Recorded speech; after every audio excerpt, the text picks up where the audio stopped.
Kærar þakkir. Bara njóttu. Hún nefnilega gaf mér þetta rétt á hann.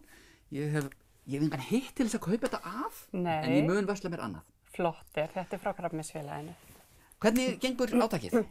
Það gengur bara vel og í dag mottudagurinn. Já.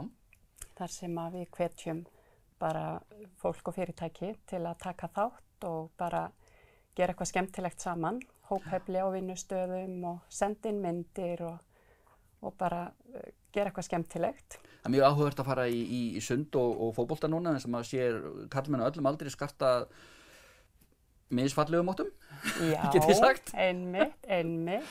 En átakið núna, það eyrnamerkt, það ekki mér og Pétri? Ég ætla að undanskilja því, Pétri. Allavega mönnum á mínum aldri. Ég var 50 á síðasta ári. Já, ég líka. Sko? Já. Akkurat, ég held það nefnilega. Já. Ég vildi bara... Jú, það 50. Það er ekkert viðkvæmt, ekki lengur. Ekki lengur, það er búið. En það er þannig, Já, við erum að reyna að ná til karlmanna og biðja þá að huga heilsunni. Því að rannsókn sem Krabbameinsfélagið gerði, hún sýnir það að þið karlmenn, þið eru tregari til að leita til læknis, þó svo einkenni verði vart. Og það er alveg, í þessari rannsókn kom fram að alveg 14% af þeim sem höfðu greinst með krabbamein leituðu fyrst ári eftir þeir urðu varir við einkenni. Það er þannig? Já. En það er mjög mikilvægt að maður leiti bara sem fyrst ef maður verður varir við einkenni. Því að það hefur mikið að segja að krabbamein greinist snemma upp á batahorfur. Móttekið. Og þetta átak okkar eins og með svarthvítu hetjun og það er bara svolítið að minna okkur á að við erum kannski, eða þið eru kannski eldri en þið haldið. Tími líður hratt. Já, þetta er alveg reality check. Íslenskan er svo vond við mann. Það er komin á 60-aldurinn. Já. Það er mjög ekki fallegt. En það er allt saman gott. En þið? Já, við. Þið voruð að frumsýna í gær. Já, það er rétt. Var ekki gaman? Þetta er svo gaman, þetta er líka svo, þetta er bara gaman en stressandi og allt það eins og þú þekkir og allir þekkja og einhvern veginn þetta leikrit, ég frumsýndi nú leikrit líka á síðasta ári sem ég skrifaði og svona alltaf svona skrítið að bæði að skrifa og leikstýra. En sko, generalkvöldinu þá þurfti ég að halda á kaffibollanum með báðum höndum og það er bara eitthvað. Er það þetta við að sleppa badinu? Já, gæti verið. Ég hef búin að ganga með þessa hugmynd í 8 ár og þetta er svona, þetta er sem sagt konu sem er 50, hana Birnu, sem er svona algjör fiksjón, ekki úr textum Bjartmars, en pabbi hennar heitir Sumarliði, mamma hennar heitir Kristveig, eða Krissi.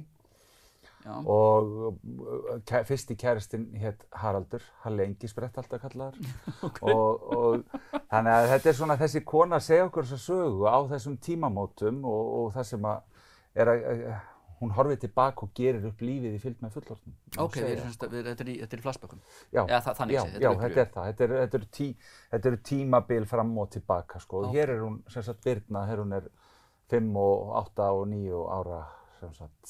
Við sjáum hana þarna. Hefurðu leikið áður? Eitthvað svona stórt? Nei, bara í skólaleikritum. Akkurat. Ég hef nefnilega hlerað það að þú sett eins og bara fiskur í vatni á sviði. Og sett bara alveg frábærlega góð.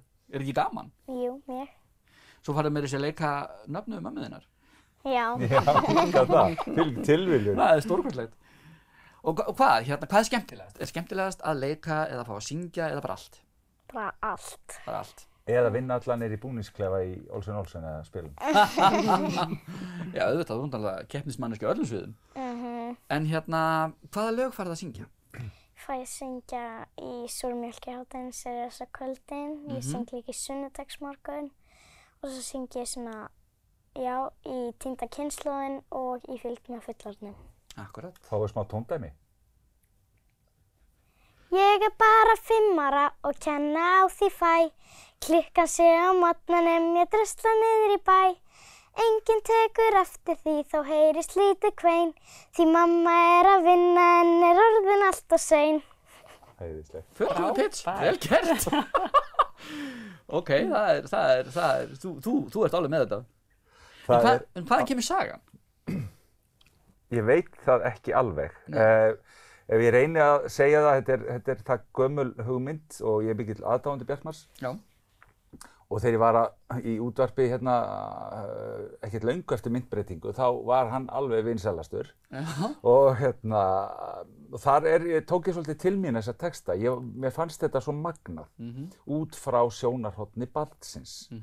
Þannig að það svona fyrsta kveikjan og svo fæ ég bara sitt ég með plötumslag og fæ hugmynd að þessu þegar ég hafa nú gert fleiri svona djúpbókssýningar. Og það bara gerist eitthvað. Þessi Birna var til og já, þetta nú bara svona, ég veit það ekki, bara út frá textunum svolítið sko og svona heimilis aðstæður, áfengisneysla, þetta Sumarliði fullur. Sumarliði fullur, þetta var svona, það lag og þetta setur svolítið tóninn í þetta sko. Ég trúi því alveg, ég hlakka til að koma og sjá. Já. Og hérna, en aftur að þér og ykkur, hvað núna á döfunni hjá okkur? Núna í mars, þá erum við með, það sem stendur kannski hæst, Kótilettur kvöld sem við verðum með næstkomandi 50 dag á Vitanum. Það alltaf þú að vera svo flottur að koma og stýra samkomunu fyrir okkur, er það ekki? Já. Það kann vera. Já, heyrðu við fáum þetta verður matur og fræðsla og skemmtun, bara allt í bland og haptarætti og alveg bara stórglæsilegir vinningar. Við erum búin að fá svo mikið af flottum vinningum. Það er bara þakka öllum sem að taka þátt í þessu með okkur. Það er dásamlegt. Svo erum við með við bjóðum körlum núna í mars upp á jóganámskeið sem hjá Sjálfsrækt. Það er 6 vikna námskeið. Og einu sinni í viku og þetta er karlajóga sem er þá greitt úr minningarsjóði Baldvins. Og svo erum við með hjá okkur í þjónustumiðstöðinni jóga á miðvikudögum í hádeginu. Það er jóga nýdra, það er svona slökun. Og Hildur Elínar Sigurðardóttir, hún er með þessa kennslu, jógakennari. Svo erum við með bara það sem er vanalega, bara eins og 50-dagshópurinn okkar sem kvennahópur hittist alla 50 daga og laugardagshópur sem karlahópur, þeir hittast alla laugardaga. Og svo erum við með leshóp sem hittist einu sinni í mánuði. Þetta er svona... Þetta er gríðarlega fjölbreytt starf og mikið að vera. Og við höfum bara getað haldið nokkuð bara góðri starfsemi þrátt fyrir COVID. Mitt og nú svona, það er enda svolítið mannfall akkurat núna sem ég trúi að hafi nú kannski gengið á ýmsu á æfingatímabilinu. Mistuð ekki svolítið fólk á æfingum? Jú. Já, var það ekki? Jú, það heldur blóðþrýstingnum í gangi. Þetta gekk einhvern veginn alveg með ólíkindum vel og ég keyrði þegar allt var í lagið miðjan janúar, þá æfðu við 6 sinnum í viku. Já, ok. Þetta var svona einhver meðvitund þetta sko. Þetta er fjöldi fólk sem kemur að, hljómsveit og alls konar. Þetta eru svona 50 manns sjálfsagt eitthvað svoleiðis og valinn maður í hverju rúmi og þvílík lukka að fá allt þetta fólk og fá landsliði í tónlist og þeir bara að koma þarna og gera þetta og Ditti Ísfeld stjórnar tónlistinni og Halli Gulli og Halli Hallgrímur Jónas og þetta er bara, maður er svo þakklátur fyrir og allir svo glaðir og eins og ég sagði áðan, ég kom með aðskilnaðar kvíða. Það er líka bara svo dásamlegt að geta búið til leikhús aftur. Innilega til hamingju með frumsýninguna og gangi ykkur vel á komandi sýningum. Takk. Ég bið fyrir mjög góða kveðjur í húsi, ég þekki það vel. Við skiljum því. Og innilega til hamingju með daginn, máttu daginn. Takk fyrir. Og gangi ykkur vel áfram og við sjáumst eftir nokkra daga. Gerum það. Takk fyrir. Við sjáumst hins vegar eftir.